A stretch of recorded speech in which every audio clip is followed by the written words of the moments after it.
So I had the chance to meet with some of the kids in the program today. Where are you? Scream out. There you go. I love those kids. And so what I thought I would do, because they gave me a little bit of time to say whatever I want, is offer you a little bit of some observations for your future. I have 5 little rules that you can follow as you find your spark and bring your spark to life. The first is to go after the things that you want. Let me tell you a story. So a friend of mine and I, we went for a run in Central Park. The Roadrunners organization, on the weekends, they host races. And it's very common at the end of the race, they'll have a sponsor who will give away something, apples or bagels or something. And on this particular day, when we got to the end of the run, there were some free bagels. And they had picnic tables set up, and on one side was a group of volunteers. On the table were boxes of bagels, and on the other side was a long line of runners waiting to get their free bagel. So I said to my friend, let's get a bagel. And he looked at me and said, the line's too long. And I said, free bagel. And he said, I don't want to wait in line. And I was like, free bagel. And he says, nah, it's too long. And that's when I realized that there's 2 ways to see the world. Some people see the thing that they want, and some people see the thing that prevents them from getting the thing that they want. I could only see the bagels. He could only see the line. And so I walked up to the line. I leaned in between 2 people, put my hand in the box, and pulled out 2 bagels. And no one got mad at me, because the rule is you can go after whatever you want. You just cannot deny anyone else to go after whatever they want.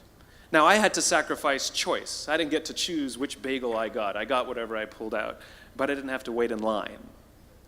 So the point is you don't have to wait in line. You don't have to do it the way everybody else has done it. You can do it your way. You can break the rules. You just can't get in the way of somebody else getting what they want. That's rule number 1. Rule number 2. I like this one. In the 18th century, there was something that spread across Europe and eventually made its way to America called puerperal fever, also known as the Black Death of childbed. Basically what was happening is women were giving birth and they would die within 48 hours after giving birth. This Black Death of childbirth was the ravage of Europe, and it got worse and worse and worse over the course of over a century. In some hospitals, it was as high as 70% of women who gave birth who would die as a result of giving birth. But this was the Renaissance. This was the time of empirical data and science, and we had thrown away things like tradition and mysticism. These were men of science. These were doctors. And these doctors and men of science wanted to study and try and find the reason for this Black Death of childbed, and so they got to work studying, and they would study the corpses of the women who had died. And in the morning they would conduct autopsies, and then in the afternoon they would go and deliver babies and finish their rounds. And it wasn't until somewhere in the mid-1800s that Dr. Oliver Wendell Holmes, father of Supreme Court Justice Oliver Wendell Holmes, realized that all of these doctors who were conducting autopsies in the morning weren't washing their hands before they delivered babies in the afternoon. And he pointed it out and said, guys, you're the problem. And they ignored him and called him crazy for 30 years. Until finally somebody realized that if they simply washed their hands, it would go away. And that's exactly what happened. When they started sterilizing their instruments and washing their hands, the Black Death of childbed disappeared. My point is, the lesson here is, sometimes you're the problem.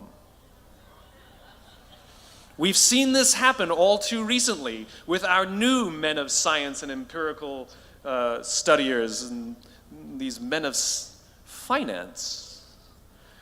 who are smarter than the rest of us until the thing collapsed. And they blamed everything else except themselves. And my point is take accountability for your actions. You can take all the credit in the world for the things that you do right, as long as you also take responsibility for the things you do wrong. It must be a balanced equation. You don't get it one way and not the other. You get to take credit when you also take accountability. That's lesson 2. Lesson 3, take care of each other. The United States Navy SEALs are perhaps the most elite warriors in the world. And one of the SEALs was asked, who makes it through the selection process? Who is able to become a SEAL? And his answer was, I can't tell you the kind of person that becomes a SEAL. I can't tell you the kind of person that makes it through buds. But I can tell you the kind of people who don't become SEALs. He says the guys that show up with huge, bulging muscles, covered in tattoos, who want to prove to the world how tough they are, none of them make it through. He said the preening leaders who like to delegate all their responsibility and never do anything themselves, none of them make it through. He said the star college athletes who've never really been tested to the core of their being, none of them make it through. He says some of the guys that make it through are skinny and scrawny. He said some of the guys that make it through, you will see them shivering out of fear. He says, however, all the guys that make it through, when they find themselves physically spent, emotionally spent, when they have nothing left to give physically or emotionally, somehow, some way, they are able to find the energy to dig down deep inside themselves, to find the energy to help the guy next to them. They become SEALs, he said. You want to be an elite warrior. It's not about how tough you are. It's not about how smart you are. It's not about how fast you are. If you want to be an elite warrior, you better get really, really good at helping the person to the left of you and helping the person to the right of you. Because that's how people advance in the world. The world is too dangerous and the world is too difficult for you to think that you can do these things alone. If you find your spark, I commend you. Now, who are you going to ask for help, and when are you going to accept help when it's offered? Learn that skill. Learn by practicing helping each other. It'll be the single most valuable thing you ever learn in your entire life. To accept help when it's offered and to ask for it when you know that you can't do it. The amazing thing is when you learn to ask for help, you'll discover that there are people all around you who've always wanted to help you. They just didn't think you needed it because you kept pretending that you had everything under control. And the minute you say, I don't know what I'm doing, I'm stuck, I'm scared, I don't think I can do this, you will find that lots of people who love you will rush in and take care of you. But that'll only happen if you learn to take care of them first.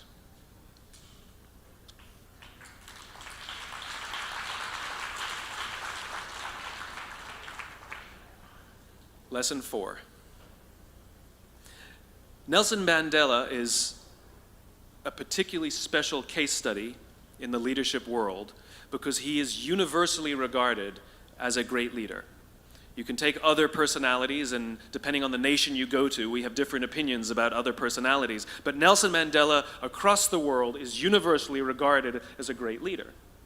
He was actually the son of a tribal chief. And he was asked one day, how did you learn to be a great leader? And he responded that he would go with his father to tribal meetings. And he remembers 2 things when his father would meet with other elders. 1, they would always sit in a circle.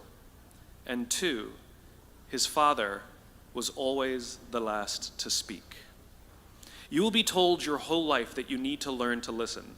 I would say that you need to learn to be the last to speak. I see it in boardrooms every day of the week. Even people who consider themselves good leaders, who may actually be decent leaders, will walk into a room and say, here's the problem, here's what I think, but I'm interested in your opinion, let's go around the room. It's too late. The skill to hold your opinions to yourself until everyone has spoken does two things. One, it gives everybody else the feeling that they have been heard. It gives everyone else the ability to feel that they have contributed. And two, you get the benefit of hearing what everybody else has to think before you render your opinion. The skill is really to keep your opinions to yourself. If you agree with somebody, don't nod yes. If you disagree with somebody, don't nod no.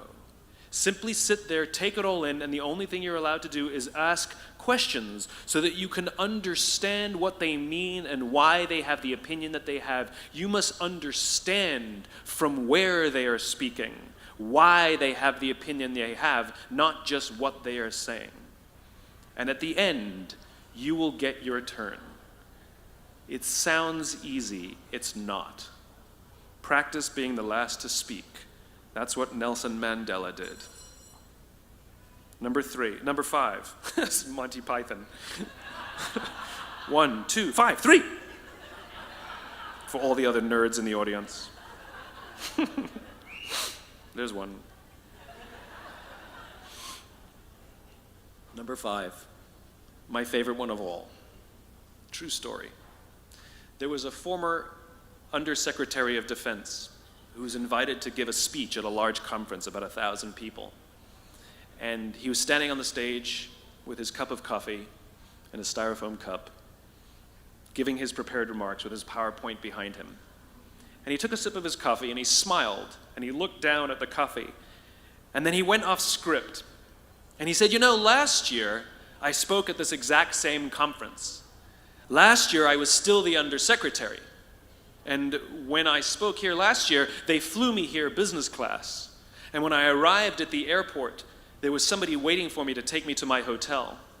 And they took me to my hotel and they had already checked me in and they just took me up to my room. And the next morning I came downstairs and there was someone waiting in the lobby to greet me and they drove me to this here same venue. They took me through the back entrance and took me into the green room and handed me a cup of coffee in a beautiful ceramic cup. He says, I'm no longer the Undersecretary. I flew here coach. I took a taxi to my hotel and I checked myself in. When I came down the lobby this morning, I took another taxi to this venue. I came in the front door and found my way backstage, and when I asked someone, do you have any coffee? He pointed to the coffee machine in the corner, and I poured myself a cup of coffee into this here Styrofoam cup. He says the lesson is, the ceramic cup was never meant for me. It was meant for the position I held. I deserve a Styrofoam cup. Remember this. As you gain fame, as you gain fortune, as you gain position and seniority, people will treat you better. They will hold doors open for you. They will get you a cup of tea and coffee without you even asking. They will call you sir and ma'am, and they will give you stuff. None of that stuff is meant for you. That stuff is meant for the position you hold. It is meant for the level that you have achieved of leader or success or whatever you want to call it. But you will always deserve a Styrofoam cup. Remember that. Remember that lesson of humility and gratitude. You can accept all the free stuff. You can accept all the perks. Absolutely, you can enjoy them. But just be grateful for them and know that they're not for you. I remember getting off the Acela. I took the Acela from New York to Washington, D.C., and I got off the train like everybody else, and I was walking down the platform like everyone else, and I walked past General Norty Schwartz, who used to be the Chief of Staff of the United States Air Force, the head of the Air Force. And here I did, you see a guy in a suit schlepping his own suitcase down the platform just like me. And just a couple months ago, he was flying on private jets and he had an entourage and other people carried his luggage. But he no longer held the position. And so now he got to drag his own suitcase. And never did it sort of remind me more that none of us deserve the perks that we get. We all deserve a Styrofoam cup. It was a pleasure meeting you guys this afternoon. I was blown away by your honesty and your curiosity and your poise And I am confident that the future is bright, despite the fact that America looks like an absolute mess right now. I am confident that the future is bright for one reason and one reason only, because you will grow up and you will be our future. Thank you very, very much, guys. You're wonderful. Thank you.